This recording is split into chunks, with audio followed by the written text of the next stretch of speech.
Sa Day 5 ng impeachment trial ni Vice President Sara Duterte, cross-examination ng depensa sa ikalawang testigo ng prosekusyon ipinagpatuloy. Grave threats at inciting to sedition laban sa bise at typographical errors sa ilang dokumento ng NBI kabilang sa mga kinwestiyon. With all these mga infirmities, don't you think that these errors constituted violations of due process? Your Honor, the existence of these typographical errors does not alter the fact that the video exists, that the Vice President uttered those statements, does not alter the fact na ang NBI mayroong findings at ang findings nila, the Vice President committed the crime of grave threats and inciting to sedition. Huli ka! Gapos ka na nagpanggap ng mga NBI at SWAT at may bit-bit pang peking arrest warrant. Nanloob, mahigit 3 milyong pisong halaga ng pera at ari-arian, kinangay. Isa pang huli kam, ang tako-disgrasyang karerahan ng mga motorsiklo sa Iloilo City.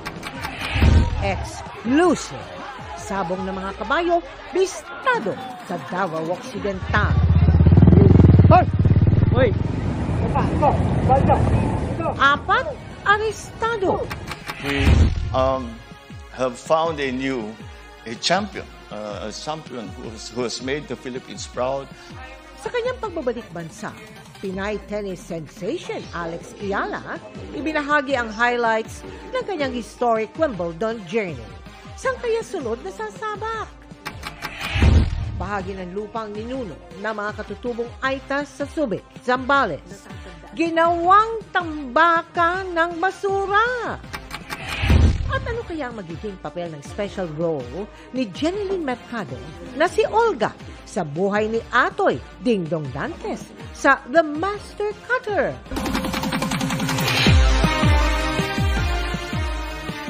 Live mula sa GMA Network Center, ito ang 24 Oras.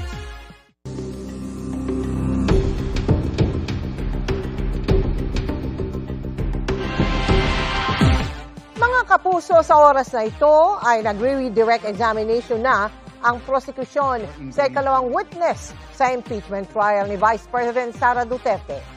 Mahigit 4 na oras nang nakasalang sa witness stand ngayong araw si NBI Regional Director Attorney Jeremy Lotok. Tinatalakay pa rin ang mga grave threats and assassination plot ng bise laban kay Pangulong Bongbong Marcos, First Lady Liza Araneta Marcos at dating House Speaker Martin Romualdez. Kahapon pa ang pag-usisa kay Attorney Loto, kaya suma total mahigit 10 oras na siyang nakasalang sa Senate Impeachment Court. Ang updates sa nagpapatuloy na impeachment trial, ihahatid namin maya-maya lang. Magandang gabi po, Luzon, Visayas at Mindanao. Walang kahirap-hirap na pinasok ng Gapos Gang ang bahay ng isang negosyante sa Marikina City matapos silang magpanggap ng mga alagad ng bataan. Nagpakita pa sila ng search warrant pagkatapos ay nagputol ng wifi, iginapos sa mga nasa loob at tinangay ang halos 3.2 milyong pisong halaga ng mga ari-arian. 5 sa kanila ang naaresto pero nakatakas ang mastermind at 2 iba pa. Nahuli ka ang insidente at nakatutok si EJ Gomez. Lumabas ang 3 lalaki mula sa nakaparadang itim na van sa bahagi ng Marcos Highway sa Marikina pasado alas 12 ng madaling araw nitong Lunes. Ang mga lalaki, mga miyembro ng Gapos Gang ayon sa pulisya. Ito yung nakita-kita muna sila bago pumasok dun sa bahay. Nandiyan na sila lahat na 8. Dumating ang isa pang kotse na sinakyan ng 3 lalaki. Lumabas ng parking area ang van, kasunod ang kotse na sinakyan ng mga lalaki. Pasado 1:00 ng madaling araw nang makarating sila sa Barangay Concepcion 2. Dito na part, sir. Dito sa dulo, sir. Diyan nag-stop yung sakyan. Then bumaba na sila dyan, sir. Kasi wala pa silang suot nun na balaklava. Dito na sila nagsuot, sir, then naglakad. Di na nagkunan sa CCTV, pero ang mga lalaking nakatakipang mukha, Pumasok sa bahay ng isang negosyante ayon sa pulisya. Nagpanggap daw silang mga alagad ng batas. Bit-bit ang isang peking search warrant. Nung pinapakita nila yung dokumento na search warrant is napakilala sila bilang police, NBI, saka SWAT. Pagpasok nila, agad-agad nilang pinutol yung kawad ng wifi na nagkokonekta sa CCTV ng bahay at ginapos yung mga nandun sa loob ng bahay. Ang mga tao sa loob ng bahay iginapos daw gamit ang cable ties. Tinutukan din daw sila ng baril ng mga sospek. Base sa pahayag ng mga biktima sa pulisya, puwersahang pinabuksan ang isang vault na may lamang 300,000 piso. Sa pilitan din daw pinagsend ng pera ang isa sa mga biktima gamit ang kanyang online wallet. Nang makatsyempo gamit ang cellphone, nakahingi ng saklolo sa pulisya ang isa sa mga biktima. Pagdating po namin sa area, on progress yung robbery. Then after a split seconds lang, palabas na sila. Tinangka pa raw gamitin ng mga sospek ang sasakyan ng pamilya ng biktima. Instead na huminto, magpakilala, agad silang tumakbo, may pulis. Kaya't nag-isip kagad ako na hindi legitimate operation yon. Nakipaghabula ng mga sospek sa pulisya. 5 sa 8 miyembro ng Gapus Gang ang naaresto. Nakumpiska sa kanila ang ginamit na cable cutter, duct tape, 5 cellphone, isang mamahaling relo, 4 na sumpak, isang 9mm na kalibre ng baril at mga ginamit nilang bonet pantakip ng mukha. Natangay naman daw ng 3 nakatakas na sospek, kabilang ang itinuturong mastermind, ang vault na may pera. Nakuha rin ang ilang alahas at isang cellphone. Aabot daw sa 3.4 milyong piso ang halaga ng mga ninakaw. Walang pahayag sa media ang mga naarestong sospek na nakadetain sa Marikina Police Custodial Facility. Sabi nga po nila dahil parang extra income, dahil nga sabi nila is mag-back up. Dahil pag naging successful na mahuli yung ating huhuliin, mayroon silang kaagad na bayad na 20,000 pesos each. Sasampahan ng mga sospek ng reklamong robbery with violence against or intimidation of persons, usurpation of authority, slight illegal detention, falsification of public documents, at illegal possession of firearms and ammunition. Dun sa 3 na pinaghahanap pa namin is hindi titigil ang Marikina City Police Station at buong puwersa ng Eastern Police District para kayo ay tugisin. EJ Gomez, nakatuto, 24 oras. Sa ika-5 araw ng impeachment trial laban kay Vice President Sara Duterte, naungkat muli ang Operation Romanov. Namitsaw mano ng mga banta ng bise laban kay Pangulong Bongbong Marcos. Ang sabi ng isang senator judge, binanggit na ang Romanov ni Davao City Mayor Baste Duterte sa kanyang mensahe sa Pangulo. Nakatutok live si Mark Salazar. Mark! Mel, sa mahabang salang kay NBI Regional Director Attorney Jeremy Lotok sa witness stand, malaking bahagi ng pagtatanong sa kanya ay kung sino ba talaga may banta sa buhay, ang Pangulo, ang unang ginang at ang dating Speaker of the House o si Vice President Sara Duterte. At sa kahabaan ng diskusyon na yan, Mel, palaging nababanggit yung Romanov ng Russia. Yung mga Romanovs, ano ba kinalaman ng mga Romanovs na ito sa kasong ito, Mel? Sa paggiba ng depensa sa testimonya ni NBI Regional Director Attorney Jeremy Lotok, pinalabas muli ng depensa sa korte ang November 23, 2024 online press con ni VP Sara Duterte. Ang punto, ang hugot daw ng galit ni VP Sara ay reaksyon niya sa banta raw sa kanyang buhay. Mag-iingat po kayo. Baka po mamaya kasi totoo yung mga naririnig namin or yung, I don't know if it's true, na meron daw silang Operation Romanovs. Huwag ka mag-alala, ma'am, sa security ko kasi may kinausap na ako na tao. Pero ayon kay Attorney Lotok, sinubukan nilang imbestigahan ang banta sa buhay ng bise at ang sinasabing Operation Romanov pero hindi ito naberipika dahil hindi raw nakipag-cooperate ang kampo ni VP Sara. We tried to invite Princess Maui to shed light doon sa sinasabi nilang Romanov. Since hindi ho nag-appear si Princess Maui, wala ho kaming basis. So, classify muna namin ito na non-validated information. Ang Romanov, ang pangalan ng pamilya ng huling Tsar o Hari ng Russia. inexecute siya at ang kanyang pamilya noong 1918 na mga revolusyonaryo pagkatapos ng Russian Revolution. Ang ibinigay na konteksto ng depensa sa paglilitis, ang Operation Romanov ay isang plano para patayin ang pamilya ni Vice President Duterte. Pero nagtataka raw si Senator Judge Raffy Tulfo dahil si Davao Mayor Baste Duterte anya ang alam niyang unang gumamit ng salitang Romanov sa isang mensahe sa Pangulo. It was Baste Duterte ang nabitaw ng salita na yon, warning sa First Family. Hindi ipinalabas sa trial pero ito ang public speech noong January 2024 ang tinutukoy ni Duterte. Just a simple message sa ato ang Pangulo. From now on, before you go to bed, think of the Romanovs. Think of Benito Mussolini and his wife. And think of what happened to you in 1986. And maybe you'll reconsider the direction that you are taking.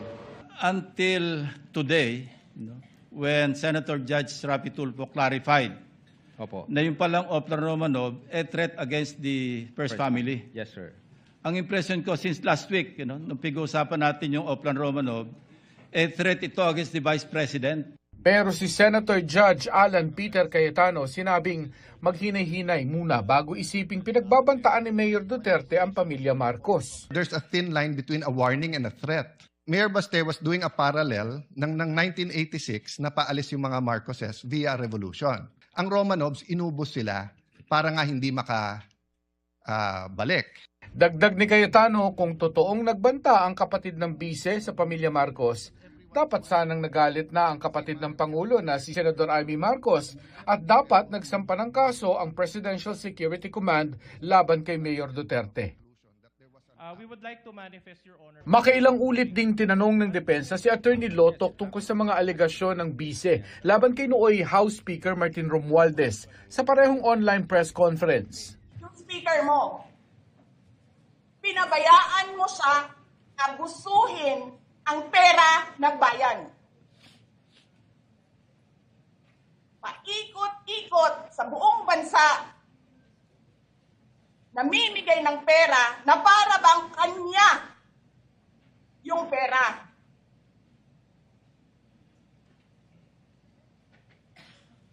Eh di ba nga, lagi niyo sinasabi separation of powers? Anong trabaho ng legislative branch? Gumawa ng batas. Anong ginagawa ni Martin Romualdez? Nagdidirect ng DSWD? Namimigay ng ayuda? Do you know for sure if this statement by the Vice President or any part thereof happened in real life? Based on our investigation, yes. You're admitting that Martin Romualdez goes around the country to distribute money? I have to object now, Your Honor. Compound question. Your Honor, my question is the statements or any part thereof. The objection is sustained. Witness is incompetent to testify as to the truth of the matter stated by the Vice President. Itinanggi na noon ni Romualdez sa mga paratang, pero ang punto ng depensa sa pagpapalabas ng video, kung walang personal knowledge si Attorney Lotoc tungkol sa ibang mga sinabi ng bise sa online press conference, wala rin ba siyang personal knowledge na kumontrata nga ng assassin si Duterte para patayin ang Pangulo? If you have personal knowledge based on this, that the Vice President really contracted an assassin. Ask an answer. Or, a person. We do believe that the Vice President had contracted, but I don't have personal knowledge. Kung personal knowledge ang gusto niyong malaman. Pero we do believe based on the evidence that we've gathered and based on our investigation.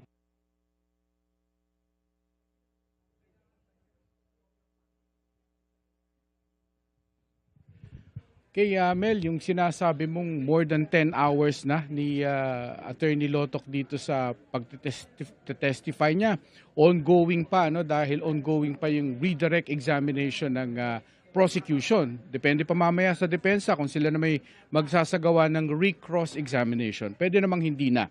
At kung hindi na, yan na yung pwede nang pauwiin si Attorney Lotoc.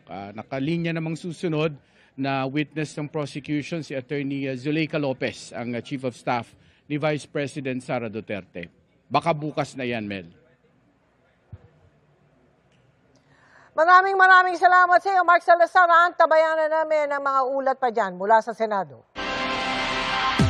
Matapos ang ika-4 na araw ng impeachment trial ni Vice President Sara Duterte, iginiit kanina ng bise na hindi suportado ng mga ebidensya ang reklamo laban sa kanya.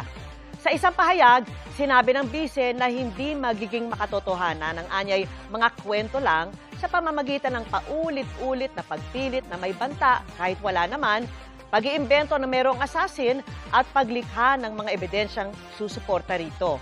Sa halip, sinisira lamang anya ng mga ganitong hakbang ang integridad ng mga pampublikong institusyon, nawawalang tiwala ng taong bayan, sinasayang ang public resources at sinisira ang paghahanap sa katotohanan.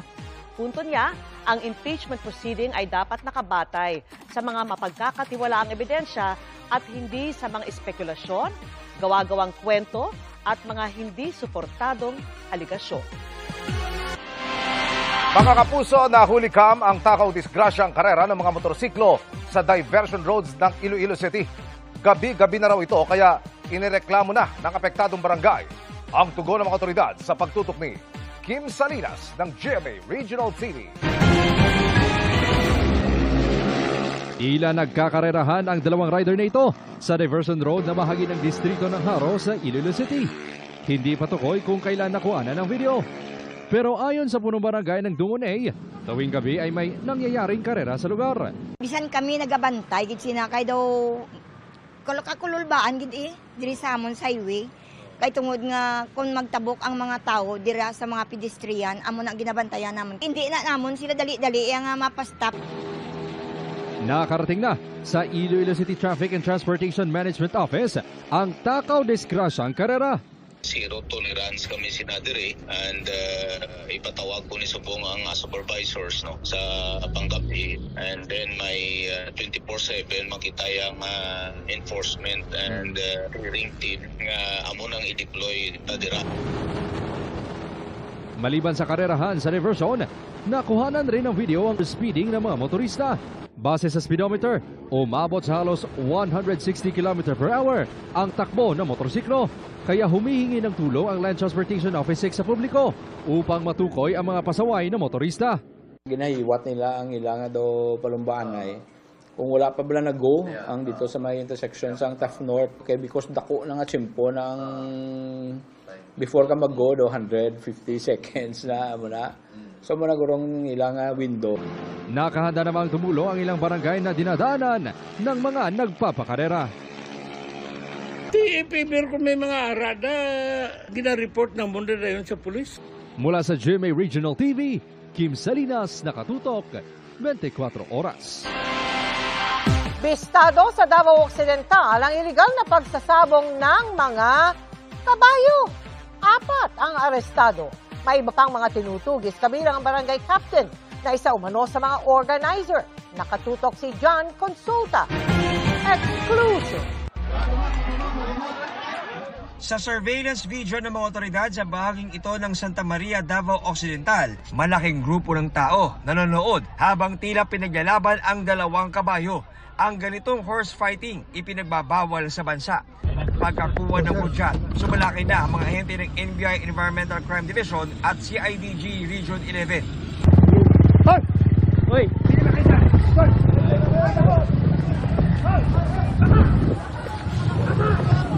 Kanya-kanyang takbuhan ang mga tao sa lugar. Ang iba, diretsong akyat sa bundok para makaiwas lang sa huli. Pagdating po natin doon, na parang fiesta sa lugar na yun, ang daming tao. May takbuhan yung mga tao at kabayo.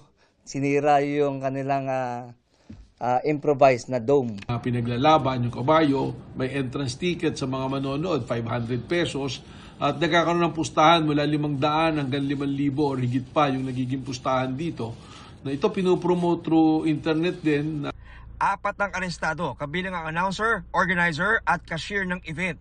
Nasagip naman ang ilang mga kabayo na nakitaan ng sugat sa ulo at katawan ng kapartner na NGO sa operasyon. Kadalasan bite injuries, kadalasan po nagkakaroon din sila ng mga muscle trauma, no? At worse po yung syempre yung napipilayan sila. Nagkakaroon din po ng internal injuries actually, no, depende nga po kung gaano kalala at gaano katagal ang pag-aaway. Nakatakas pero kasama sa kaso ang mismong barangay captain na isa raw sa mga organizer ng ni-raid na illegal horse fighting. Wala pang pahayag ang 4 na iniresto na nahaharap sa reklamang paglabag sa Animal Welfare Act at illegal gambling. John Consulta, Nakatutok, 24 Oras. Patay ang isang American scientist sa Negros Oriental na may malaking ambag sa pangangalaga ng Verde Island Passage matapos siyang pagbabarilin sa kanyang tirahan sa Negros Oriental. Bumuo na po ng Special Investigation Task Group ang PNP at meron na rin daw person of interest sa krimen. At nakatutok si June Veneracion. Duguan at may tama ng bala sa ulo ang 73 anyos na American national ng datna ng mga pulis sa kanilang bahay sa Sibulan, Negros Oriental. Sa investigasyon, nanonood ng TV ang biktima nang pwersahang pumasok ang 3 lalaki na nakabonet bandang alas 11 ng gabi noong July 12. Agad binaril ng isa sa mga suspect ang American national. Ang Pinay na live-in partner naman ng biktima, itinali at ginahasa umano. This is the subject for investigation. So there is an alleged that the live-in partner was raped. Bago umalis, pinagnakawan pa ang mga biktima. May mga kinuha po sila mga gamit doon, a laptop, some cash, and isang backpack na containing some IDs, yun lang po. Then umalis na yung mga salarin. Bumuo na ng Special Investigation Task Group ang PNP. Sa ngayon, meron ng person of interest sa mga investigador, pero hindi pa masabi ng PNP kung kasama ba ito sa 3 suspect na pumasok sa bahay ng mga biktima o siya mismo ang nagplano sa krimen. Sabi ng PNP, negosyante ang napatay na American national at 1975 pa nagpapabalik-balik sa Pilipinas. Kinilala ang biktima na si Kent Carpenter, isa sa mga gumawa ng pag-aaral na tumukoy sa Verde Island Passage sa pagitan ng Southern Luzon at Mimaropa bilang Center of Marine Shore Fish Diversity sa buong mundo at nagsulong na pangalagaan ito. Ayon din sa pagpupugay ng maritime law expert na si Attorney J. Batong Bakal, isa siya sa mga nagbigay testimonya sa mapanirang fishing activities ng China sa West Philippine Sea para ipanalo ang Arbitral Award laban sa China. Kaya dapat daw mapanagot sa batas ang mga may gawa ng krimen. It could be connected dun sa kanyang trabaho, pwedeng sa personal life, pwedeng sa business if there's any. Yun po, titignan po natin lahat. Or it could be normal talagang robbery lang. June Veneracion, Nakatutok, 24 Oras.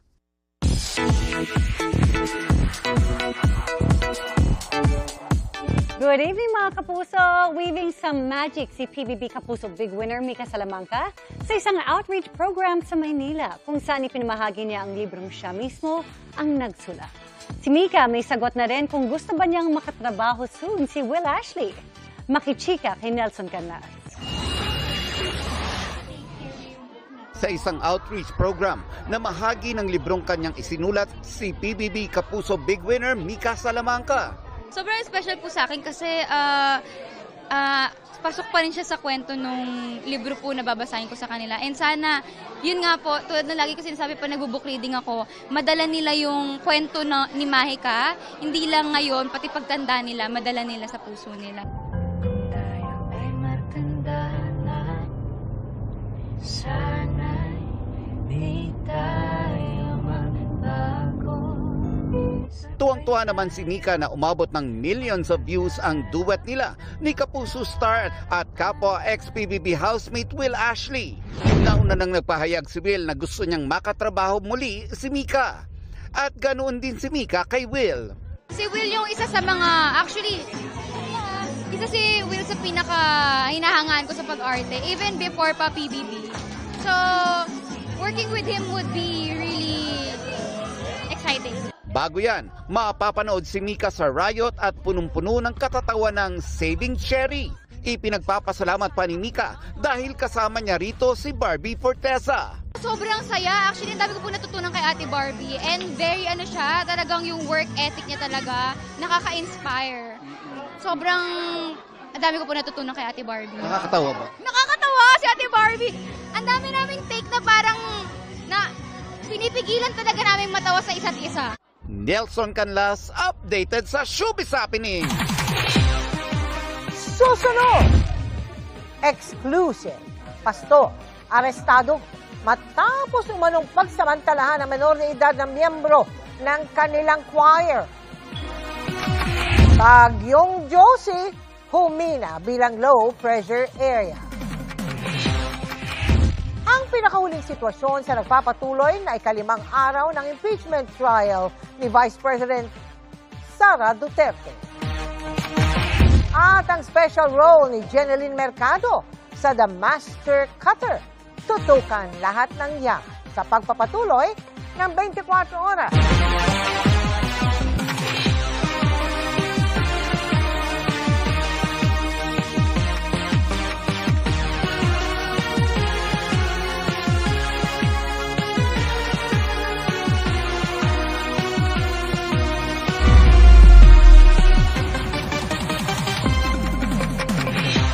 Tita, baka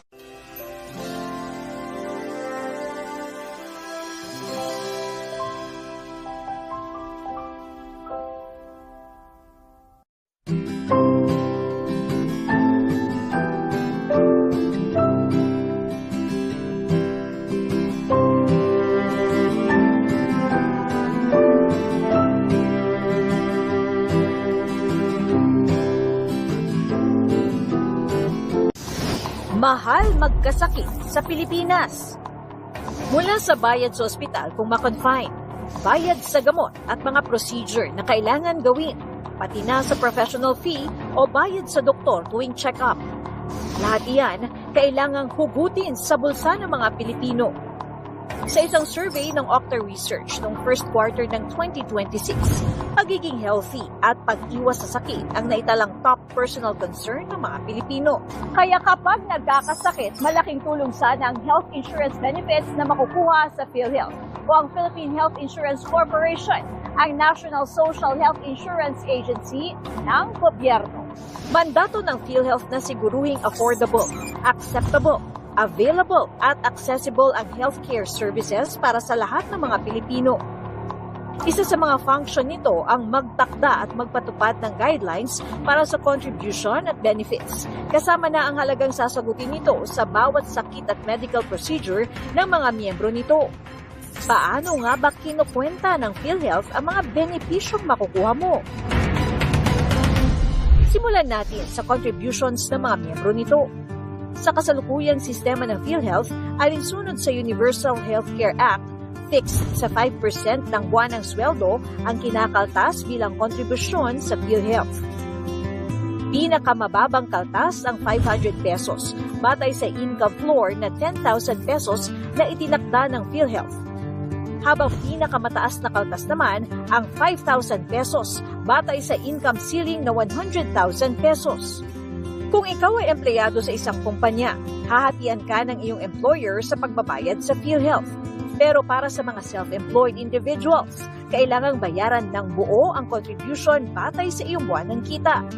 Mula 2019 hanggang 2024, taon-taong tumataas ang contribution rate ng PhilHealth mula sa 2.75% noong 2019 hanggang maging 5% pagdating ng 2024. Kasi malawak yung gusto nating mangyari, 'di ba, sa Universal Healthcare Act.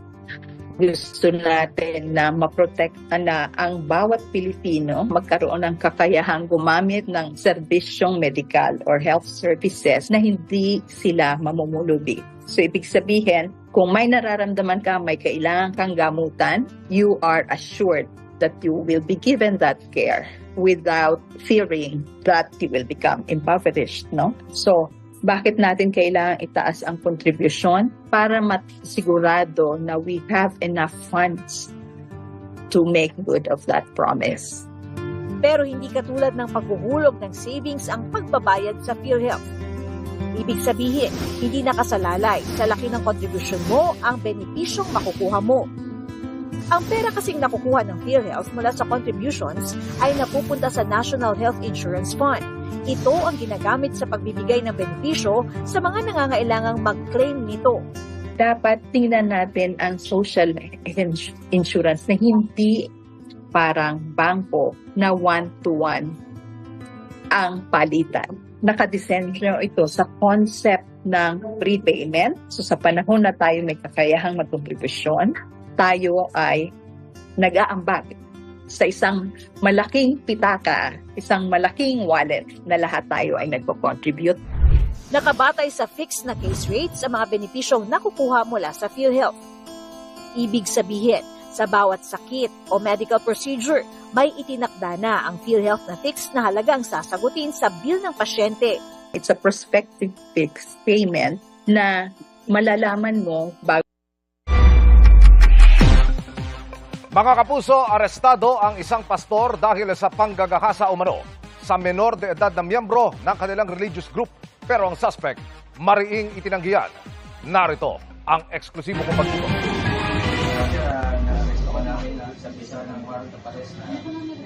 Sa bisa ng arrest warrant, dinakip ng mga pulis Pasig ang 39 anyos na si Alan, hindi niya tunay na pangalan, kaugnay sa kasong 12 counts ng statutory rape. Sa investigasyon ng Pasig Police, pastor si alias Alan at ang sinasabing pinagsamantalahan niya, isang menor de edad na babaeng miyembro ng music ministry ng religious group nila. Itong biktima na to ay choir ng kanilang sekta at tuwing Sabado, every after yung practice ng mga choir na to, ay dun nangyayari yung rape sa loob mismo ng kanilang simbahan. Ang tumayong complainant sa kaso, ama ng biktima, naka-church din ng suspect na pastor. Sa cellphone ng biktima, nakita doon na yung mga kanilang palitan na mga sweet and loving messages. Ate raw ng biktima ang nakadiskubre sa sikretong ito ng pastor at ng kanyang kapatid.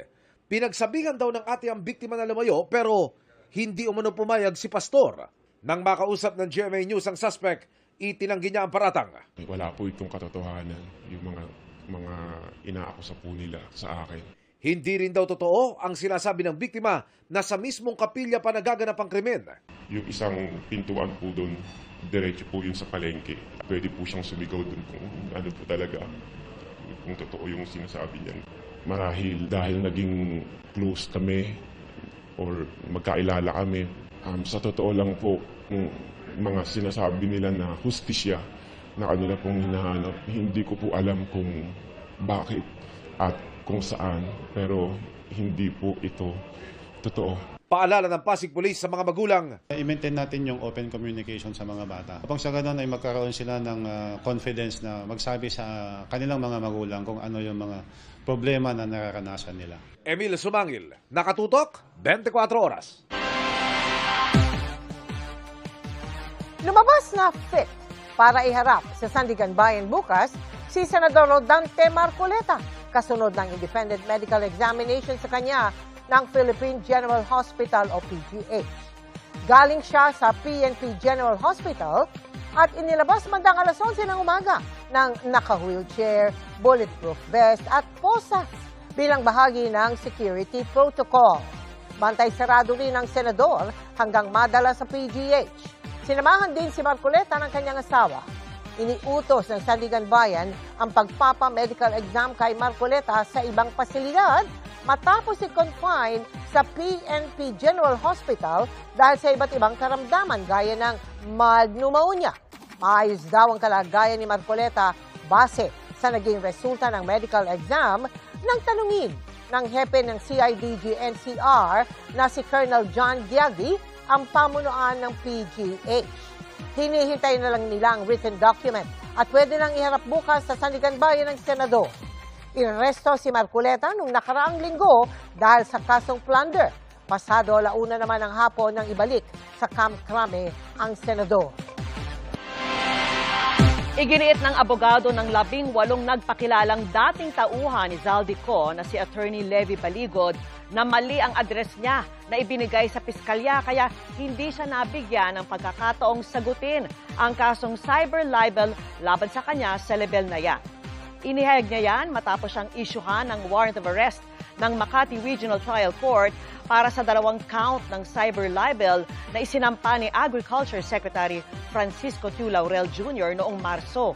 Kaugnay po ito sa sinabi ni Baligod at ng kanyang mga kliyente na nag-deliver sila ng male-maletang pera sa bahay ni Tiu Laurel sa isang exclusive village sa Makati na ayon sa kalihim ay kasinungalingan. 20,000 pesos ang itinakdang piyansa ng korte kay Baligod. Sa isang post, sinabi ni Baligod na natanggap na niya ang arrest warrant. Pero giit niya, nakalusot ang kaso dahil sadya umanong mali ang kanyang address na ibinigay sa piskalya kaya't hindi umano siya nakatanggap ng subpoena at hindi rin nakapagsumite ng kontrasalaysay bago na iakyat sa korte ang kaso.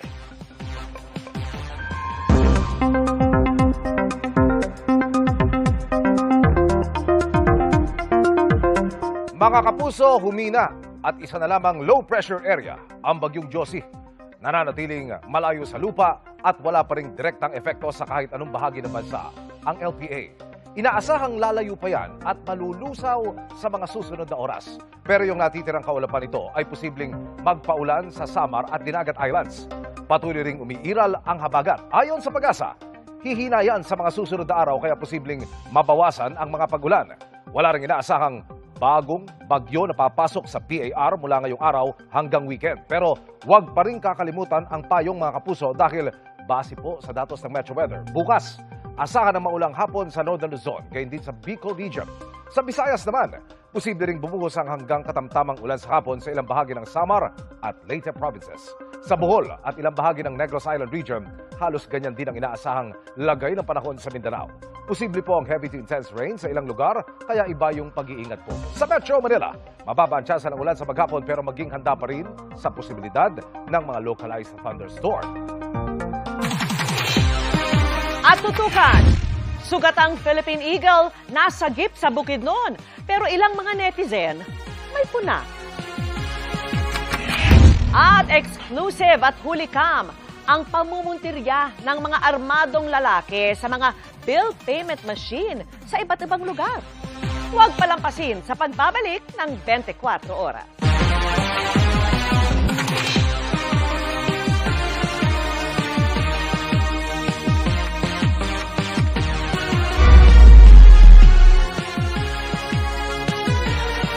Di pwede.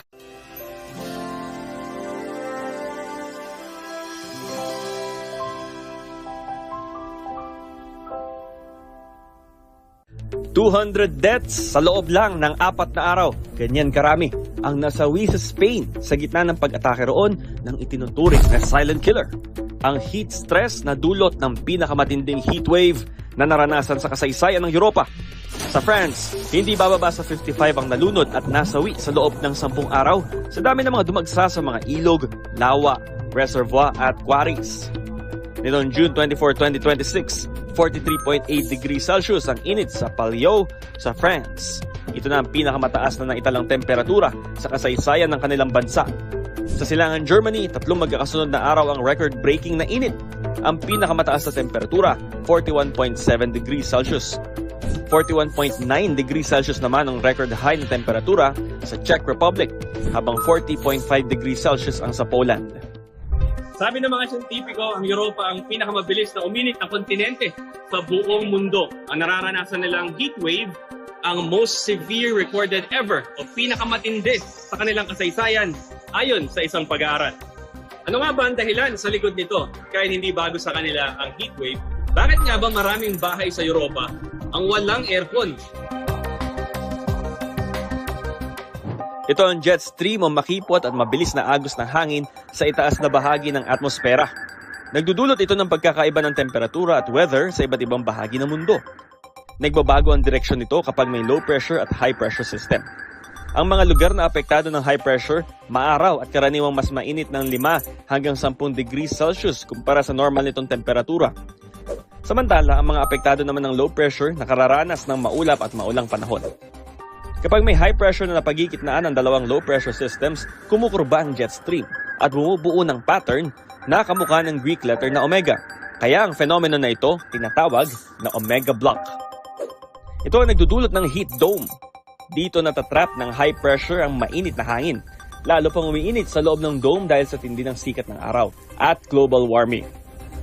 Nagiging deadly ang heat dome dahil walang lalabasan ng init. Kahalintulad ng nangyayari sa kalderong tinakpan at isinalang sa apoy.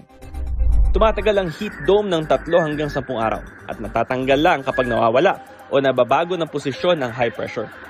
Hindi naman bago sa Europa ang heat wave. Pero dati kasi malamig ang kanilang klima. Kaya hindi ganito katindi ang epekto ng init. Madalang pa rin noon tumatagal ang init ng panahon. Pero dahil sa climate change, tumaas ang temperatura sa Europa at tila hindi raw ito napaghandaan ng mga bansa. Ayon sa isang eksperto. Ang unang problema ang arkitektura ng maraming bahay sa Europa. Luma kasi ang mga ito at nadisenyo para itrap ang init sa loob ng kabahayan bilang proteksyon ng mga tao mula sa matinding lamig tuwing winter. Hindi rin akma ang lumang disenyo ng mga ito para kabitan ng air conditioning system. Sa katunayan, 20% lang ng European homes ang may aircon. Mahal din ang kuryente sa Europa at kakaunti ang kaya magbayad para sa dagdag na electric consumption. Bukod dyan, meron silang polisiya para maging climate neutral ang mga bansang kasapi sa European Union sa taong 2050. Ang pagdami ng aircon magiging balakid umano sa layuning ito. Gayunman, ayon sa International Energy Agency, posibleng tumaas sa 275 million ang demand sa air conditioning units pagdating ng taong 2050. Ang pag-improve sa arkitektura at paglalagay ng mga aircon, band-aid solutions lang daw sa mas malaking problema ng climate change. Mahigit 200,000 na ang nasawi sa nakalipas na 4 na taon dahil sa epekto ng heatwave. Umaasa ang maraming mga environmental advocate na maging wake-up call ito, hindi lang sa mga taga-Europa.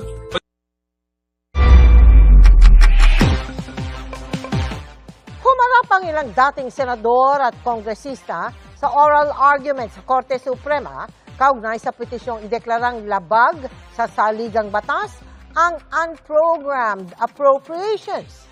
Nakatutok si Maki Pulido. Isinagawa ang oral argument sa Korte Suprema kaugnay ng petisyong ideklarang labag sa saligang batas ang unprogrammed appropriations.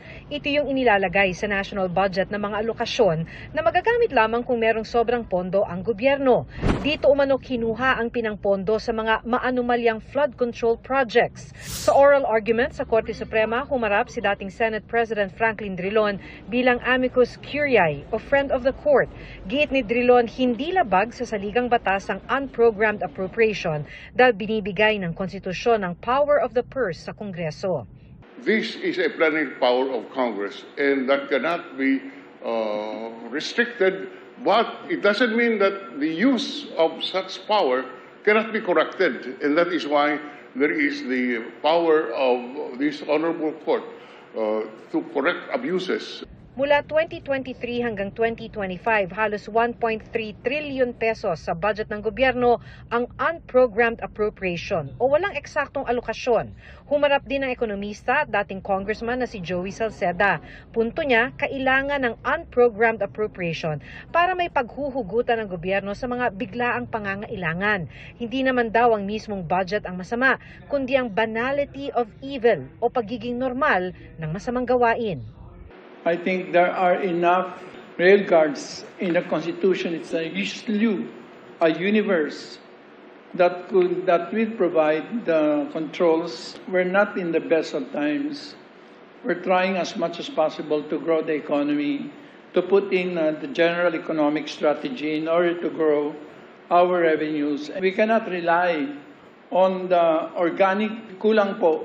Our country has many laws, many regulations, many issuances from the departments, and if each person can just be honest and good public servants, I think, Your Honor, there will really be no problem. Kanina, siningil na ni Supreme Court Associate Justice Alfredo Caguioa sa Office of the Solicitor General ang hiningi niyang mga detalyadong dokumento kaugnay ng budget insertions. Pero walang naisumite dahil ayon kay Solgen Darlene Berberabe, walang maibigay ang Kongreso at Senado. Dahil dyan, inutos ng Korte na magpaliwanag ang sino mang kinatawan ng Kongreso at Senado na nakausap ni Berberabe. This is the directive of the court already.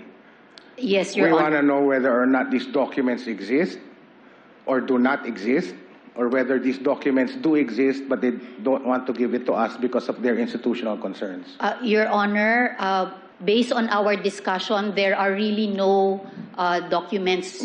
Based on your discussion, but I want to hear it from the horse's mouth under oath. Maki Pulido, nakatutok, 24 oras. Pinasinayaan sa Nueva Ecija ang isang bagong solar project na makakatulong sa paglikha ng kuryente sa bansa. At kapag natapos, ito umano ang magiging pinakamalaking integrated solar and battery energy storage system sa buong mundo. Nakatutok si Darlene Kai. Coal pa rin ang pangunahing inaasahan ng Pilipinas sa paglikha ng kuryente. Para mabawasan yan, nais ng pamahalaang pataasin ng ngayon 25% lang na kontribusyon ng renewable energy sources sa kabuang power generation sa bansa. Kaugnay niyan, pinasinayaan ni Pangulong Bongbong Marcos ang Phase 1 ng M-Terra Solar sa Gapan, Nueva Ecija. Ito raw ang pinakamalaking integrated solar and battery energy storage system sa mundo. It underscores the importance of diversifying our energy sources and how we must be committed to moving that mix in the direction to favor renewables. This M-Terra Solar project stands as one of the clearest expressions of that commitment. Ang kabuang pasilidad na ito kaya raw gumawa ng 3,500 megawatts na solar power. Mapupunta raw yan sa Luzon grid at mapapakinabangan sa mga lugar na sineserbisyohan ng Meralco ayon sa Department of Energy. Pero bukod sa paggawa ng enerhiya, may kakayanan din daw itong mag-imbak ng 4,500 megawatt hours kaya may magagamit pa rin sa mga oras na walang sikat ng araw. We expect this project to energize more than 2.4 million Filipino households while reducing carbon emissions by around 4.3 million metric tons a year. Over the next decade, the project is projected to generate nearly 23 billion pesos in financial benefits, while providing increased tax revenues and financial assistance to its host communities. Target ng pamahalaang iakyat sa 35% ang renewable energy sources sa bansa pagdating ng 2030. Kaya mula July 2022 hanggang May 2026, nakapagbigay ng DOE ng 605 renewable energy contracts. Basta marami kang supply, mas maraming magagamit ng mga tao, so mas stable siya. Eventually, ipupush niyang bumaba yung presyo din ng electricity. Magagamit na simula sa susunod na buwan ng M-Terra Solar Phase 1. Ang Phase 2 naman ay naasahang makompleto sa susunod na taon. Darlene Kai, nakatutok, 24 oras.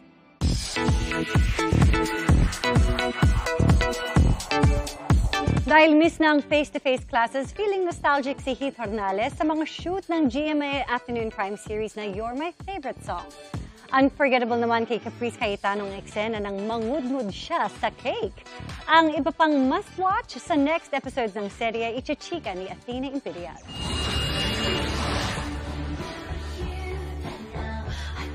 Ultimate kilig ang hatid ng TikTok video na ito ni Heath Hornales. Serving face card nga si Heath, kahit pa galit? Parang may nakasign na agad kung sino para kanina. Na parang destined sila sa isa't isa.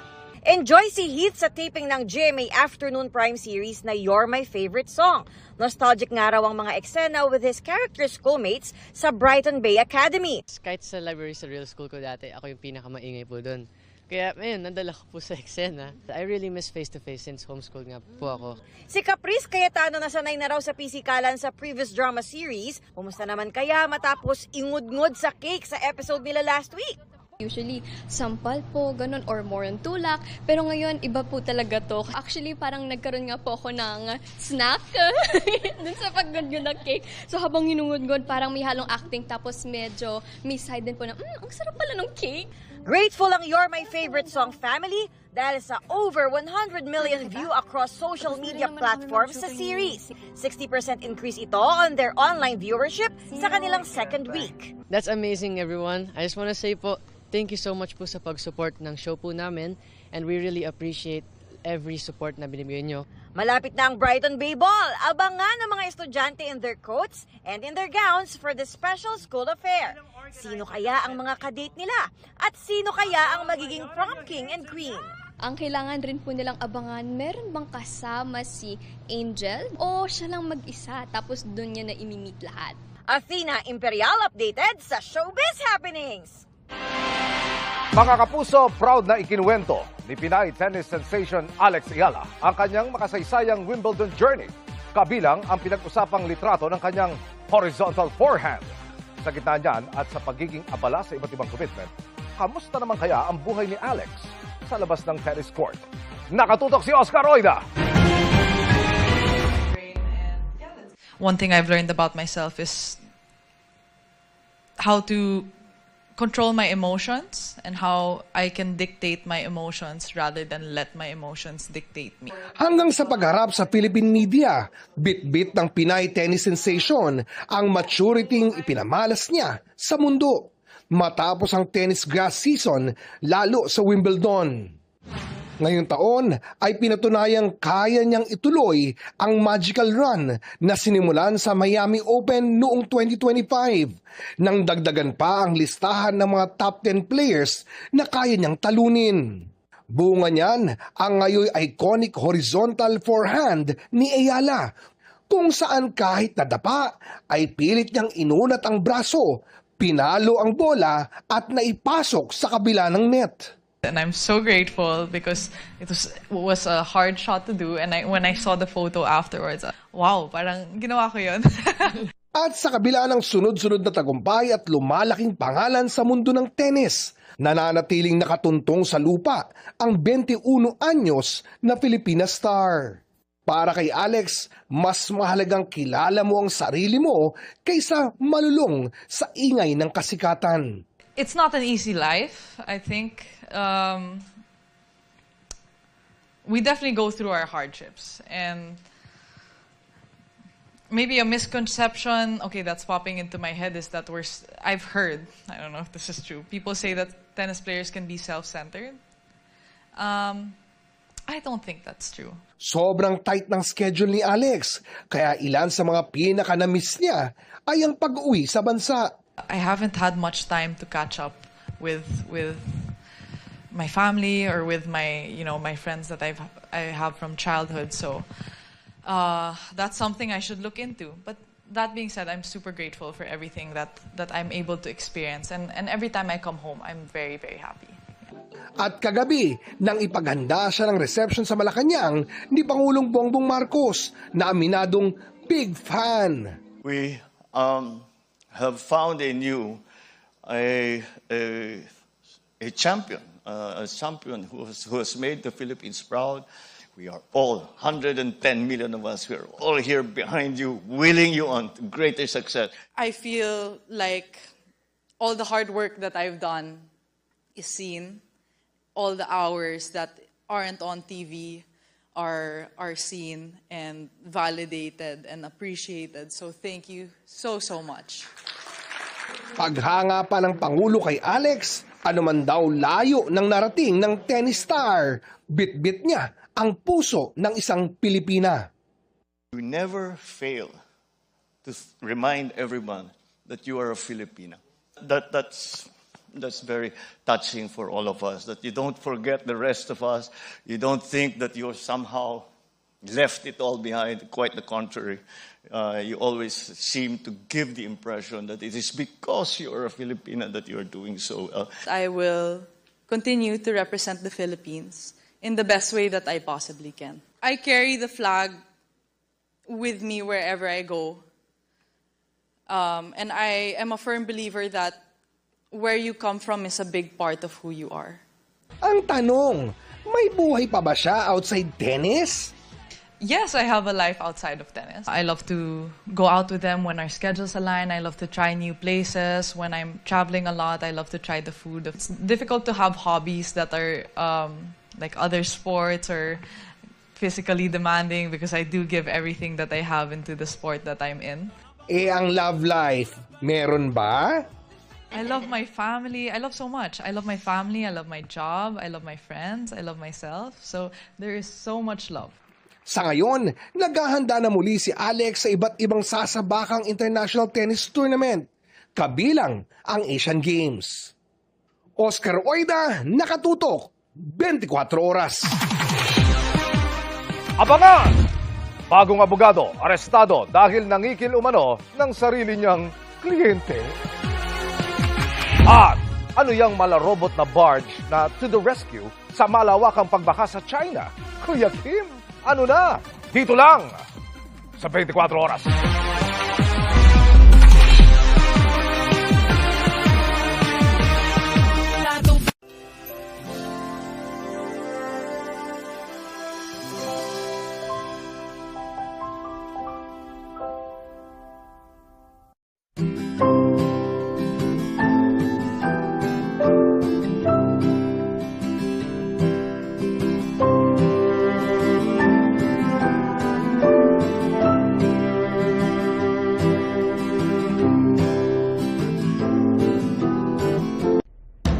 Ganito raw ang inaasahang magiging temperatura ng mundo ngayong 2026. Mas mapula, mas mainit kumpara sa naitalang global temperature mula 1991 hanggang 2020.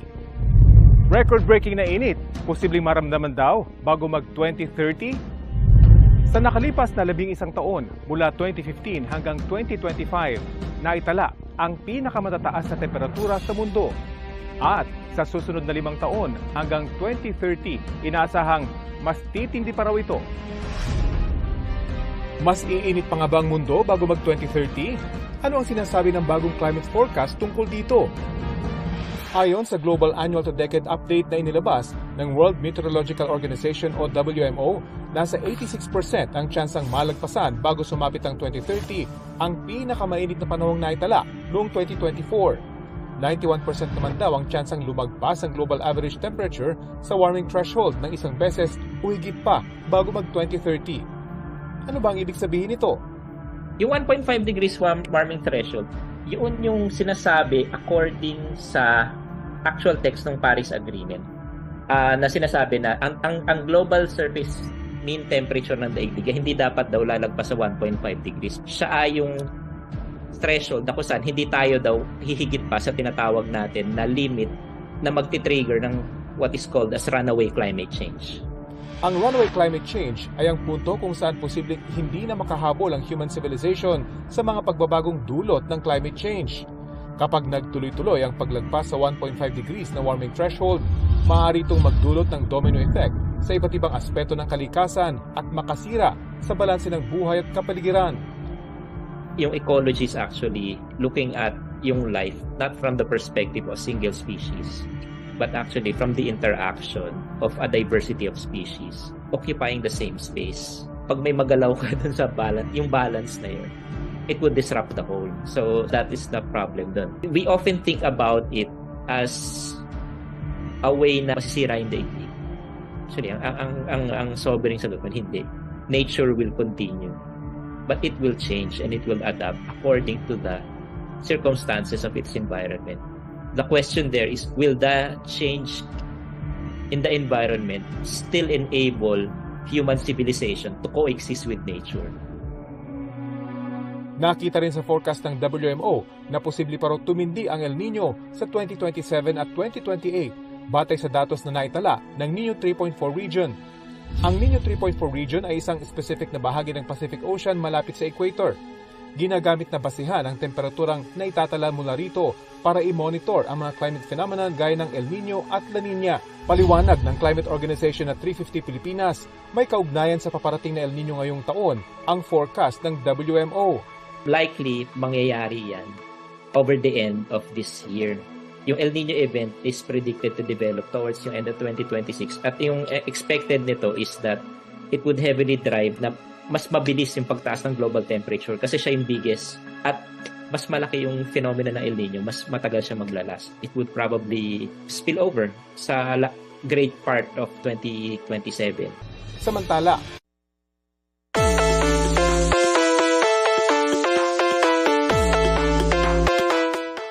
pamilyar pa ba kayo sa larong Pinoy na sipa, halaw dyan at iba pang katulad na laro? Ang sport na dinevelop ng isang Southeast Asian country, ang sepak takraw, na nilalahukan din ng Pilipinas. At noong 2023 Asian Games, gumawa ng kasaysayan ng ating koponan ng makadalawang bronze matapos ang 33 taon na paglahok. Let's get in the game sa pagtutok ni Martin Javier.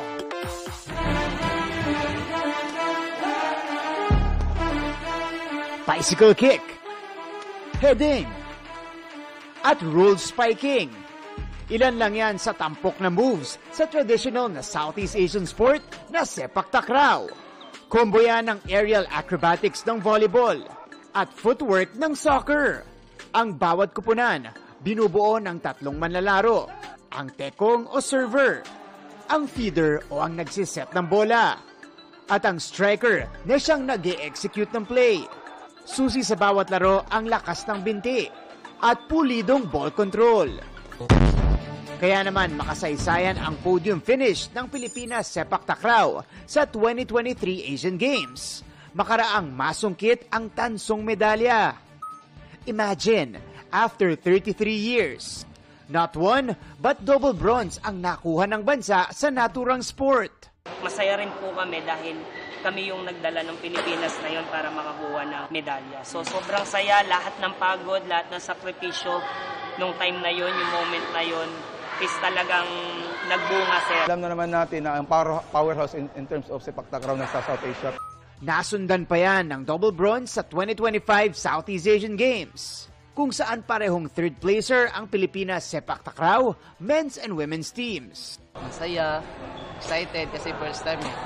Dating sa local ka lang naglalaro, ngayon international na. Mamimit mo na yung mga idols mo na sa ibang bansa. Yung mga kakulangan po namin doon, yun po yung ngayong inaano po sa amin dito. Yung training namin ngayon. Meron na po kami mga bagong tactics yung mga coach namin para mas mag-improve po kami. Sa Agosto ay sasabak ang Pilipinas sepak takraw sa King's Cup World Championship sa Thailand bago tumulak sa 2026 Asian Games sa Japan. Puspusan ang kanilang ensayo para mas mapagbuti pa ang depensa. Meron pa kaming chance na makita at masubukan ulit yung program na refinement kami kung ano yung kakulangan nung last magiging tournament preparation for Asian Games, sir. Malaking bagay yung laro namin sa King's Cup kasi para siyang nagkakaroon kumbaga tune-up fight. Siyempre, in the game tayo masubukan ang ilang sepak takraw moves. Yung low service, para sa mga beginners, sir, tititigan mo lang na maayos yung bola, sir. Tapos papatama mo lang na maayos dito. Ready, sir? Yun!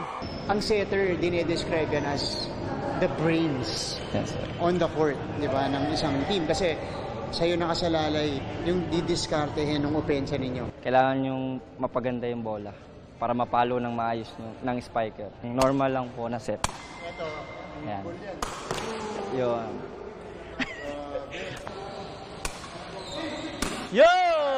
Dito lang po yung batamaan. Dito po. Dito? Sa harap. Okay lang dito? Okay lang po. Okay. Yun. There you have it mga kapuso. Ngayong araw nakilala natin ang mga miyembro ng Philippine Sepak Takraw Team at nasubukan pa natin ang iba't ibang moves sa sport na ito. So, this has been Martin Javier. Pilipinas Sepak Takraw! Keeping you in the game! Isang critically endangered na Philippine Eagle ang nasagip umano sa Bukidnon mula sa pag-atake ng mga unggoy. Pero duda ang ilan lalo't may mga tama siya ng pellet gun at inuuod na ang sugat.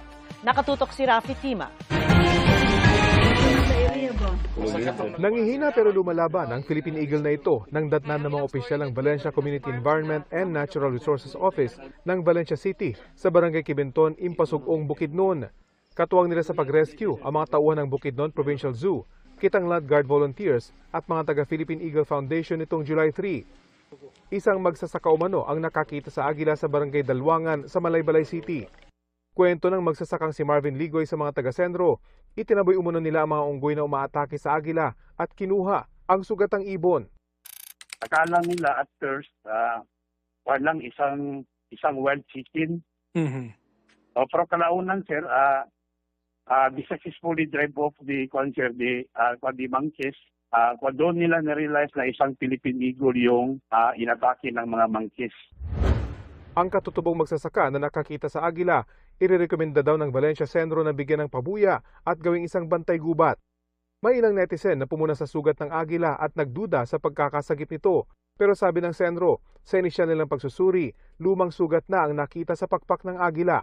Ang ilan dito, inuuod na, indikasyong matagal na nila ito. Agad nilapatan ng paunang lunas ang agila at dinala sa Philippine Eagle Foundation sa Davao City para sa mas malalimang pagsusuri. Sa isinagawang x-ray sa ibon, nadiskubring meron itong 2 tama ng pellet gun. Nakabaon doon sa katawan ng ibon, sir, pero hindi siya, sir, hindi sa press na injury. Parang walang press entry of sir, bullet. Natanggal na ang isa sa mga bala, pero nasa loob pa ng katawan ng agila ang isa pa. Kailangan pa nilang palakasin ng ibon bago ito muling operahan. Sa pagsusuri ng mga eksperto ng Philippine Eagle Foundation, isang female young adult ang agila na nasa edad 5 hanggang 10 taong gulang at may timbang na 5.57 kilos. Malapit sa Mount Kitanglad Range Natural Park ang lugar kung saan natagpuan ang agila. Bagaman walang eksaktong bilang ang DNR Region 10 kung ilang Philippine Eagle ang naninirahan sa lugar na ito, lagi umanong may sightings ng pambansang ibon sa lugar. Sa ilalim ng Wildlife Resources Conservation and Protection Act, bawal ang paghuli at pagpatay sa critically endangered o malapit ng maubos na Philippine Eagle na itinuturing na pinakamalaking agila sa buong mundo. Kaya nga siya yung naka-retrain, sir, sabi niya na yung kinupkop na niya yung ibon, balak nga talaga niya puntahan yung barangay, mga barangay official, para to properly turn over the Philippine Eagle kasi alam niya na bawal magkatay ng Philippine Eagle. Paigtingin pa rin ng DNR ang kanilang information campaign laban sa wildlife hunting, lalo na sa protected area. Rafi Tima nakatutok, 24 oras. Mga kapuso, nakapanlulumo ang ginawang pagtatambak ng basura sa bahagi ng ancestral domain ng mga katutubong Aita sa Subic, Zambales na ikinuwento sa isang dokumentaryo ng Eyewitness. Kasunod yan at matapos maging usap-usapan online, sinimula na umanong hakutin ng basurang itinambak ng lokal na pamahalaan. Nakatutok si Tina Panganiban Perez. Sa gitna ng lupain ng mga katutubong Aita sa Subic, Zambales, may umaalingasaw na suliraning isiniwalat ang dokumentaryo ni Cara David sa Eyewitness na ibinasurang paraiso. Ginawa kasi itong tambakan ng lokal na pamahalaan. Kabalintunaan anya, lalo pag binalikan ang pagtrato sa kanila sa kapatagan. Pag nagtitinda ka po kami, ma'am, sabihin nila kaagad-agad, ma'am, na wow, alisan ninyo, linisan ninyo yung kwan ninyo ha, yung pwesto ninyo. Agad-agad sabihin po nila yun, sumusunod naman po kami, ma'am. Pero sila po, parang bingi lang po sila o ano po sila. Dahil sa tambak ng basura, ang dating berdeng bundok, wala ng kulay. At nakakasakal na ang hangin. Itong bundok na ito, ma'am, parang ganyan po yung bundok na yun na nakikita po natin na yan, ma'am. Yan po, kaganyan po yan, ito.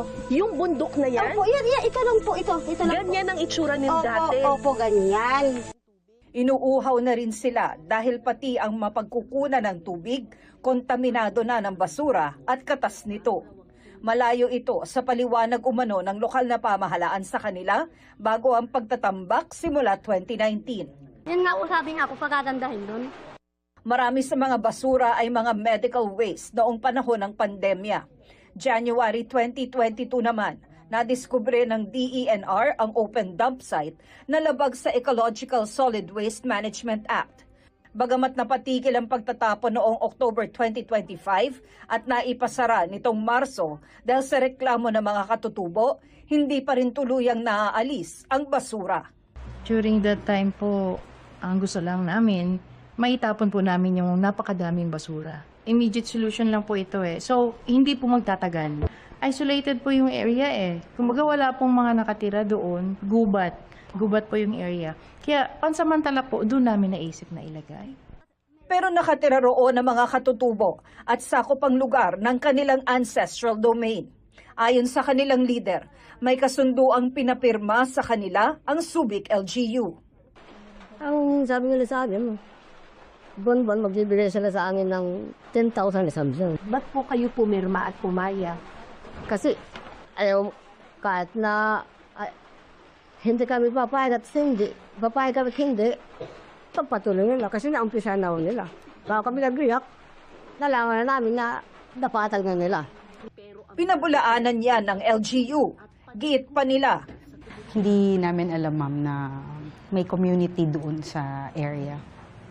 Matapos i-ere ang dokumentaryo, ay kinausap na umano ang mga katutubo ng National Commission on Indigenous Peoples o NCIP ayon sa impormasyong nakuha ng ilan sa likod ng docu. Nagsimula na rin umanong hakutin ang mga basura. Yan din ang pahayag ng DENR Environmental Management Bureau Region 3 na nagsabing lilipat yan sa otorisadong landfill. Nakipag-ugnayan na sila sa provincial government at nagsagawa na ng inspeksyon at compliance monitoring doon. Mayroon na ring umanong naaprobahang safe closure at rehabilitation plan. Naway bahagi nito ang tunay na paglilinis sa lupaing tanging inaasahan ng mga katutubo na di lang nila basta tahanan o pangkabuhayan, kundi lupang minana nila at ipapamana pa sa susunod na mga henerasyon ng kanilang lahi. Naaawa din po ako sa lugar na bakit ginanito po nila. Masakit po sa damdamin po, ma'am. Napakasakit po. Tina Panganiban Perez, Nakatutok, 24 Oras.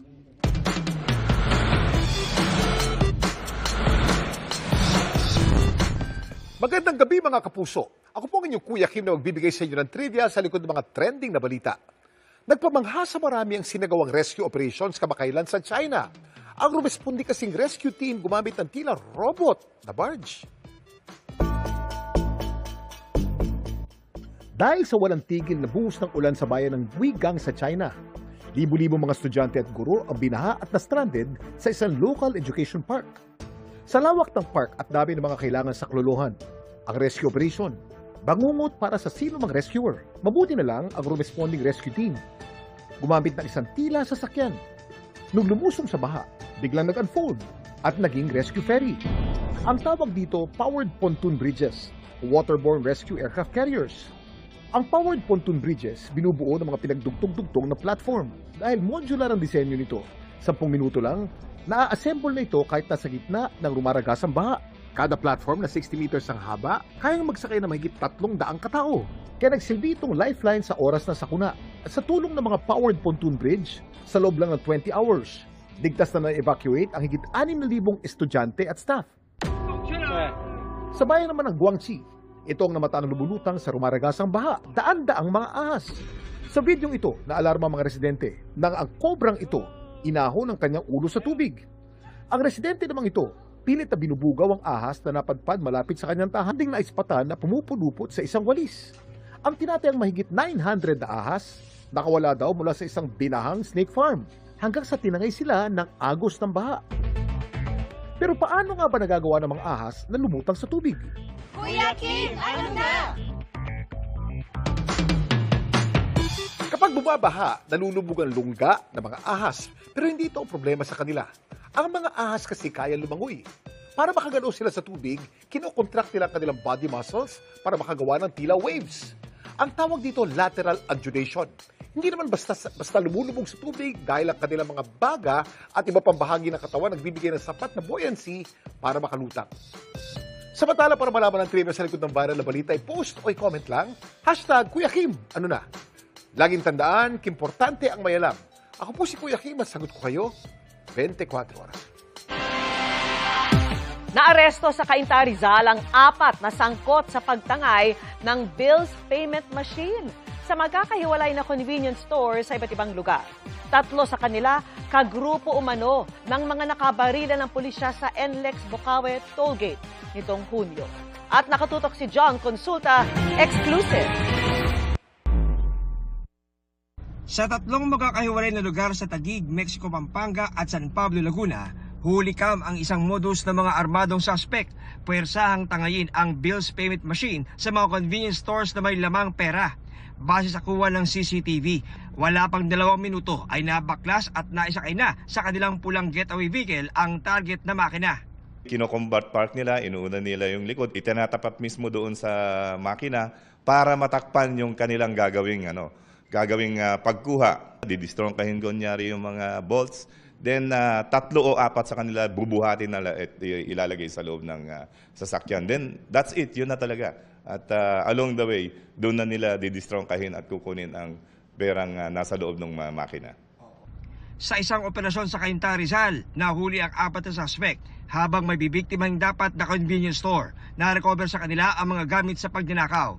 Ito nga yung nakuha ng CCTV na sasakyang ginagamit ng mga suspect para tangayin ang mga electronic cash processing machines, iba't ibang area nga dito sa Calabarzon.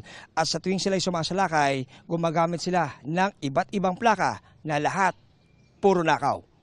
Meron kasing pumasok na mga reporte dito sa atin na may mga nawalang mga plaka dito sa Calabarzon. Nung magkaroon tayo ng video na nakita natin somewhere in San Pablo, na may isang inumarid, which is nagmatch yung plate number na nawala dito sa Calabarzon. So doon natin pinagtagpi-tagpi itong inumarid. Ito na rin pala ang ginagamit nila doon sa pagkuha dyan sa mga machine. 3 sa 4 na aresto, dati nang nakulong sa Bilibid dahil sa kasong robbery. Kagrupo rin daw nila ang 3 suspect na nahuli sa NX Bukawi Tollgate ilang linggo na ang nakararaan. Tumanggi magbigay ng pahayag ang isa, pero sabi ng 3, lookout lang sila. Wala po kami pinipili, sir. Kung ano lang po yung makita namin, sir, ayun na po yun. Tagal lookout lang po ako. John Consulta, Nakatutok, 24 Oras. Up next, Bea Alonzo at Vincent Co. Ikinasal na nga ba? At ano kaya ang magiging papel ng character ni Jenny Lynn Mercado sa buhay ng character ni Dingdong Dantes sa The Master Cutter? Non-stop ang pagtutok dito lang sa 24 Oras.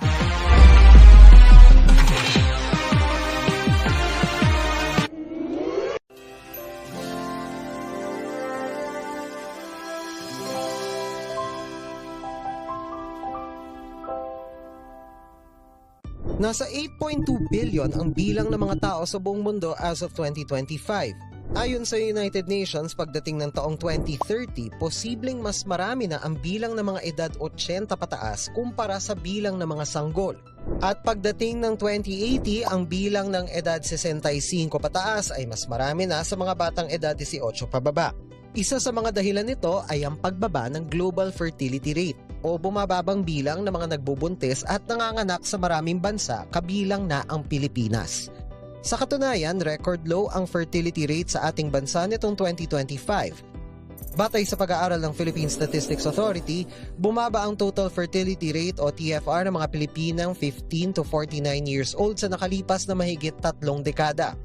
Ang TFR ay average na bilang ng magiging anak ng isang babae hanggang sa edad na pwede pa siyang magbuntis, batay sa kasalukuyang age-specific fertility rate. Ayon sa PSA, noong 1993, ang TFR sa Pilipinas ay 4.1 children kada babae. Ibig sabihin, on average, nasa 4 ang anak ng kada babaeng edad 15 to 49 years old. Pero pagdating ng 2025, 1.7 na lang ang TFR o 1 hanggang 2 na lang ang anak ng bawat Pinay sa nabanggit na age group. Ang 1.7 na TFR nitong 2025 ay higit na mas mababa sa 2.1 replacement level fertility o ang kinakailangang bilang ng mga anak para magkaroon ng kapalit ang kanyang mga magulang at magkaroon ng stable population. Ayon sa mga eksperto, parehong may disadvantage at benepisyo rin ang pagkakaroon ng low fertility rate ng isang bansa.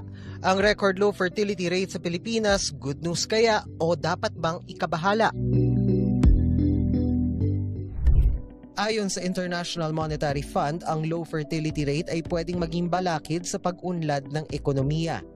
Mas kokonti kasi ang worker, so bilang ng mga nagtatrabaho, kumikita ng pera, gumagasta at nag-iipon. Liliit din ang bilang ng taxpayers kaya posibleng magkaroon ng funding gaps o mas kokonting pondo para sa mga programa ng gobyerno. Pwede ring bumagal ang innovations.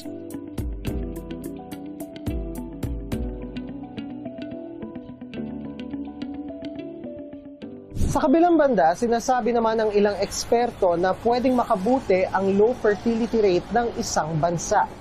Ayon sa pag-aaral na binanggit ng Population Connection, isang advocacy organization sa Amerika na nagsusulong ng universal access sa reproductive healthcare at family planning, kung kokonti ang anak ng mag-asawa, mas malaki ang pwede nilang ilaang gastos at investment kada anak. Kaya kahit kokonti ang workforce sa bansang mababa ang fertility rate, mas mataas naman ang kalidad ng mga manggagawa. Ayon din sa ekonomista at co-chairman ng Energy Transitions Commission sa United Kingdom na si Adair Turner, hindi magiging problema ang pagtaas ng dependency ratio o ang paglobo ng bilang ng dependents kumpara sa bilang ng working age population. Kasama kasing binibilang sa dependency ratio ang mga sanggol at mga bata, kaya kung mas kokonti ang isinisilang, liliit din ang dependent population. Dito sa Pilipinas, kasabay ng pagbaba ng total fertility rate ay ang pagkonti rin ng teenage pregnancy. Mula sa 10.1% noong 2013, 4.8% na lang ng mga babaeng 15 to 19 years old ang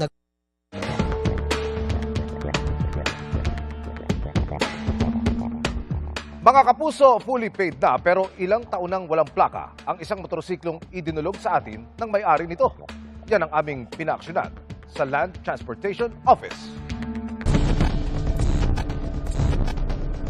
Taong 2015 pa nakabili ng motorsiklo si Kent sa isang dealer sa Pampanga na hinulugan niya hanggang 2018. Pero sumbong niya, inaabot umano ng siyam-siyam ang release ng kanyang plaka kahit fully paid na. 3 taon ko pong hinulugan niya mula 2015 hanggang 2018. 11 taon na po, hindi ko pa po makuha. Ilang beses na umunong nag-follow up sa dealer si Kent, pero ang paliwanag po nung yung binilang ko ng motor, mula daw ho nag-backlog. Yung mula 2014 hanggang ang sinasabi, hintay-hintay lang po. Anong hassle? Ano ho yung abala o aberya na itinulot sa inyo nito?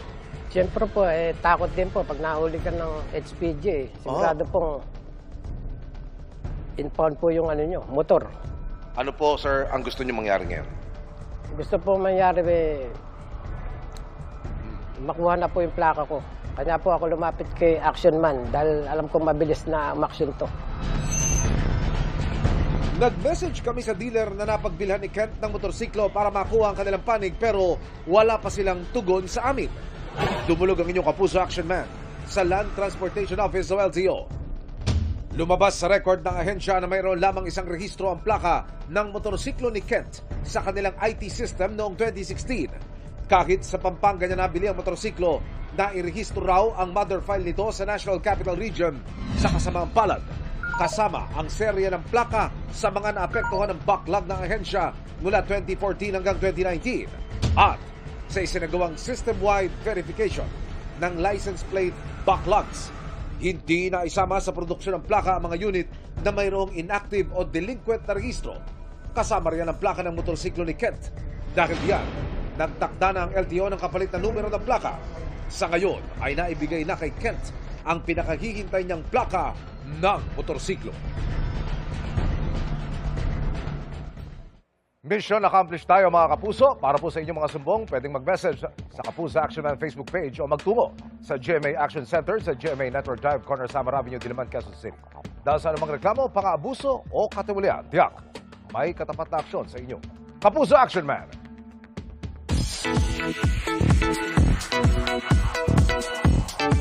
Six years after ng successful run ng Kapuso adaptation na Descendants of the Sun, may special reunion sina Dingdong Dantes at Jenilyn Mercado. Abangan yan ayon kay Dong sa The Master Cutter. Makichika kay Aubrey Carampe. Sa 2020 Kapuso adaptation ng well-loved K-drama na Descendants of the Sun, huling nagkasama sina Dingdong Dantes at Jenilyn Mercado sa isang serye. From Captain Lucas Manalo at Dr. Maxine de la Cruz, aka Big Boss and Beauty, makakasama ni Atoy si Olga. Special role ni Jen sa Kapuso action drama series na The Master Cutter. Yung huli namin Descendants of the Sun pa. And sabi ko, kailan ko kaya ulit makakatrabaho si Dong pagkatapos nun, di ba? Ano ba yung mga chance na pwede ko ulit siyang makasama? So, ito na yon. Kaya masayang-masaya ako na nag-guest ako dito sa Master Cutter. So, yung unang eksena namin was very light, tapos medyo, basta magaan lang, tapos may konting comedy, ganun. Kaya, naalala namin yung mga pagkakataon nung nagkasama kami sa Descendants of the Sun. Sa Instagram, nag-post din si Dingdong ng ilang behind the scenes ni Jenilyn kasama ang iba pang cast ng The Master Cutter. Welcoming Jen sa Barangay Tabang Lupa. Dapat daw abangan kung ano nga ba ang magiging papel ng karakter ni Jen sa buhay ni na Atoy at Ibiang. Espesyal siya at napaka-importante ng karakter na yun. Kasi yun ang basta, abangan nila. Abangan nila. super duper special role. Napakahalaga ng role ni Jenilyn Mercado dito sa The Master Cutter. Clue, sige, clue na lang. May kinalaman siya sa buhay ni Ibiang. Sa episode mamaya, si Ibiang sumali sa isang school beauty pageant. Kalaban niya ang school bully na si Janine. Muli namang nagkita sina Atoy at si Audrey played by Max Collins. Dahil sa aberya sa talent portion ni Ibiang, to the rescue si Atoy na lalo nang napapalapit ang loob sa alaga. Ever since naman talagang malapit talaga sa puso ni Atoy si Ibiang. Kaya talagang pinili niyang maging nandyan para sa kanya. Sa mga school activities, mas pipiliin pa niya yun kaysa sa trabaho niya. Labis naman ang pasasalamat ni Dong at lahat ng bumubuo ng serye sa lahat ng mga tumututok sa The Master Cutter. Kaya walang sawa po yung pasasalamat sa lahat ng mga nanonood. Kasi talaga nung binubuo ito hanggang sa nung nag-umpisa hanggang ngayon, isa talaga ang nasa puso't isip namin na bukod sa magbigay aliw, 'di ba, gabi-gabi. Syempre, mag-iwan din ng mga values, 'di ba, sa ating mga manonood, lalong-lalo na sa pamilyang Pilipino. Aubrey Carampel, updated sa Showbiz Happening. Sumipa sa pinakamataas na level sa loob ng isang buwan ang presyo ng krudo sa pandaigdigang merkado kasunod ng muling pag-atake ng Amerika sa Iran. Naglalaro ngayon sa 80 hanggang 86 US dollars ang presyo ng krudo kada bariles. Ayon sa ekspertong nakapanayam ng Reuters, sinusubukang tansyahin ng oil market ang presyo ng krudo ngayong hindi nagtagal ang Memorandum of Understanding sa pagitan ng US at Iran. At kung magpapatuloy ang sigalot, posibleng umabot sa hanggang 90 US dollars per barrel ang halaga ng krudo. Kamakailan, muling iniutos ni US President Donald Trump ang paghaharang sa Strait of Hormuz. Iminungkahi rin niya ang pagpapatupad ng 20% singil sa mga daraan sa naturang lagusan. Halos isang buwan pa lamang matapos ang walang habas na paumaril sa San Jose National High School sa Tacloban City. Kinailangan muling suspindihin ang face-to-face classes doon, bunsod ng panibagong banta.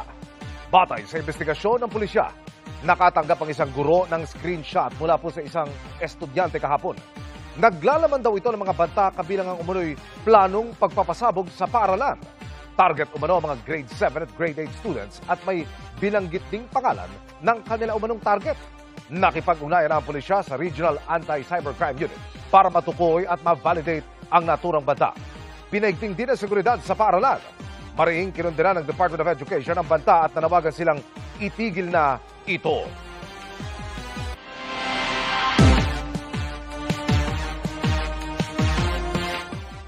Nag-adjourn na po ang Day 5 ng impeachment trial ni Vice President Sara Duterte. Ito po ay matapos ang redirect at recross kay Attorney Jeremy Lotoc.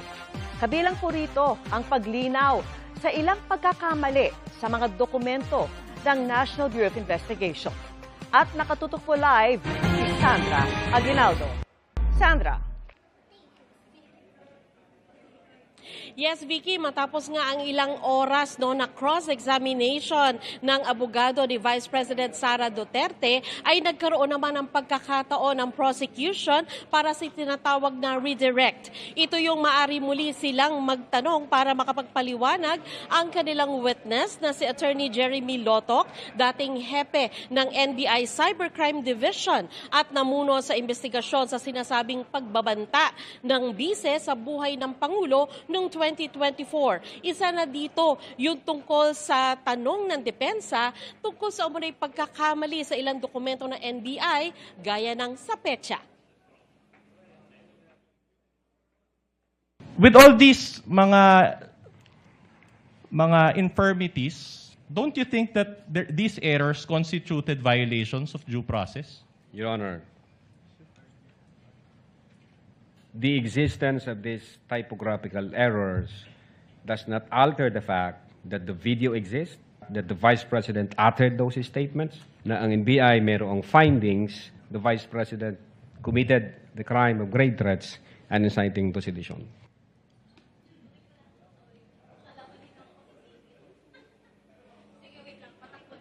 Tinanong muli si Lotok ng private prosecutor na si Attorney Ligutan tungkol sa mga ito. Giit ni Lotok, wala itong epekto sa nakita sa video na nagbanta umano ang bise na may nakausap na siya para patayin ang Pangulo, ang First Lady at dating Speaker. The NBI supposedly started its investigation on November 23, but there was already a subpoena dated November 6. Do you remember that? Yes, sir. Mr. Witness, how do you characterize this error, if at all? Typo, sir. Typographical error. Basically, hindi ito substantial insofar as the document is concerned. Ito yung may mga instance maling spelling o nagkamali lang ng date. Then pag makita mo naman dun sa surrounding circumstances, ito naman ang tinutukoy na date. Ugaya ng mga case numbers. Case numbers. Now, what effect, if any, did this typographical error have on the statement of the Vice President threatening the President and the two others? What's the effect, if any, of these errors? They don't have any effect at all insofar as the findings of the NBI is concerned, sir. Why is that? Well, because those typographical errors does not alter the fact that the video exists. It does not alter the fact that the Vice President uttered those statements. And it does not alter the fact that the findings of the NBI is that the Vice President committed the crime of grave threats and inciting to sedition. Okay, Your now. Ipinunto rin na hindi umano binawi ng bise ang kanyang banta gaya ng makikita sa isa pang video na nakunan daw 3 araw matapos ang online press conference niya noong 2024. Pinalabas ang bahagi ng video sa impeachment court kanina.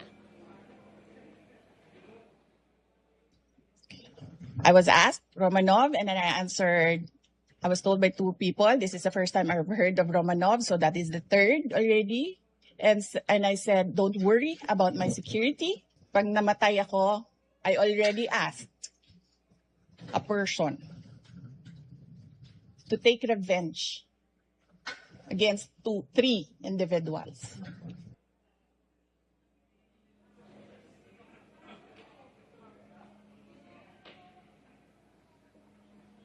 Ayon pa kay Lotok, hindi umano nakialam ang Pangulo sa investigasyon ng NBI. Giit niya, lumabas sa kanilang investigasyon na nagbanta talaga ang bise at seryoso ito bilang siya ang ikalawang pinakamataas na opisyal ng bansa.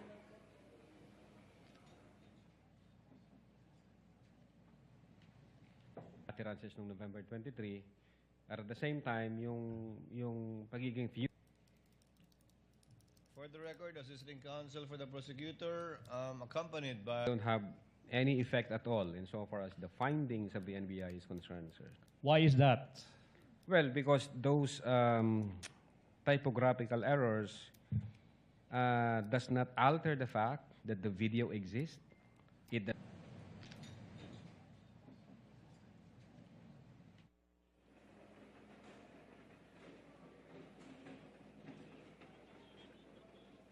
Muling giit niya, hindi maituturing na freedom of expression lamang ang pagpapahayag ng bise at maituturing daw itong betrayal of public trust. Yung nature ng utterances, may kinausap na ako, ma'am, huwag kang mag-alala. So, ibig sabihin, even before the questions was asked, may kinausap na ho ang Vice Presidente. There is intent on the part of the Vice President. The Vice President is determined insofar as that statement is concerned. At the same time, the utterances were not product of a temporary fit of anger or spur of the moment. In other words, the utterances, the threat was real, was serious, Your Honor. No.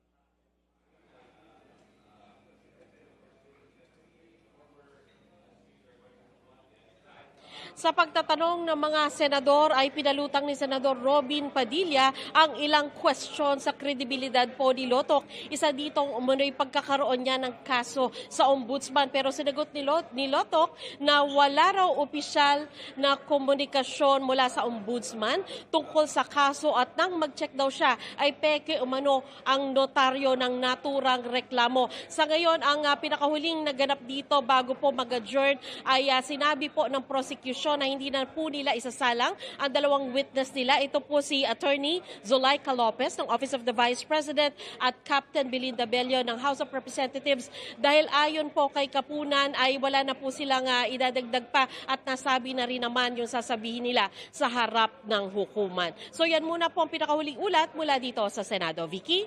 Maraming salamat sa iyo, Sandra Aguinaldo.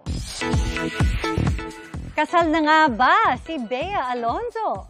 Usap-usapan ng litratong ito na ibinahagi ni Makati Mayor Nancy Binay kasama si Bea in white.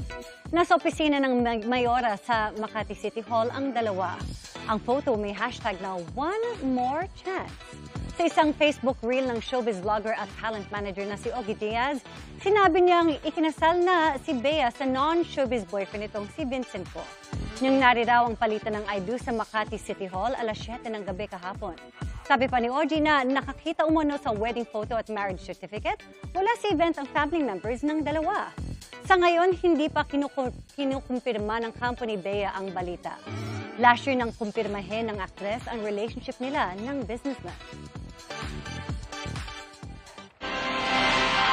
At yan ang mga balita ngayong Martes. Ako po si Mel Tiangco. Ako po si Emil Sumangyo. Ako po si Vicky Morales. Ito ang GMA News. Walang kinikilingan. Walang pinoprotektahan. Noon at ngayon, serbisyong totoo. At dahil hindi natutulog ang balita. Nakatuto kami 24 oras.